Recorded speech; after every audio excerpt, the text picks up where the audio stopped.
اس نے کانپتے ہاتھوں کے ساتھ نمبر ملایا۔ ٹرن آگے سے کھانستی ہوئی آواز نے فون اٹھایا۔ ہیلو ہیلو، کون ہے؟ کوئی بولتا ہی نہیں۔ اس نے کال ڈراپ کر دی، پھر چند لمحے بعد پھر ہمت کر کے کال ملائی۔ پھر اسی آواز نے فون اٹھایا۔ ہیلو، کون ہے؟ ہمت کر کے ڈرتے ڈرتے ہیلو کیا۔ آگے ایک دم سے آواز آئی، نازی پتر تو؟ کیا حال ہے پتر؟ تو ہمیں چھوڑ کر کیوں چلی گئی؟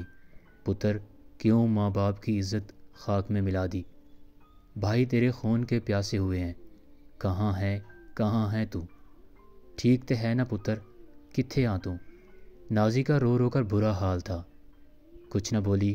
اس کی ماں بولتی چلی گئی، پوچھتی چلی گئی، لیکن نازی جیسے بے سدھ کھڑی رہی جیسے سکتے میں ہو۔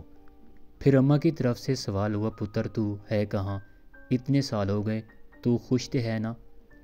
آخر ماں تھی، ماں کی محبت تو ختم نہیں ہوتی۔ نازی صرف اتنا بولی، ہاں امی میں خوش ہوں۔ اتنے میں دروازے سے نازی کا شوہر گھر میں داخل ہوا۔ نازی نے گھبراتے ہوئے فون بند کیا اور ڈر سی گئی۔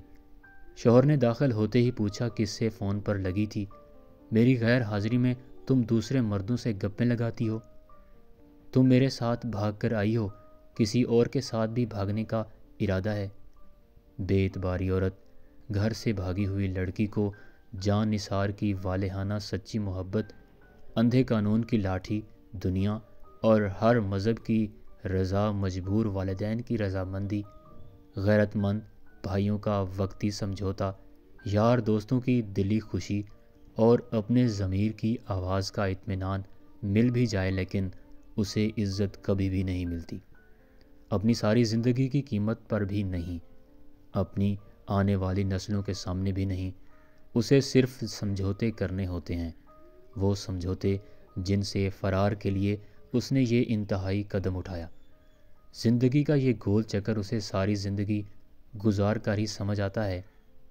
عزت دنیا میں سب سے قیمتی اور کامیاب شے ہے، جو ہمیں دوسروں کے رویے اور اپنے دل کی آنکھ میں اپنے لیے ملتی ہے۔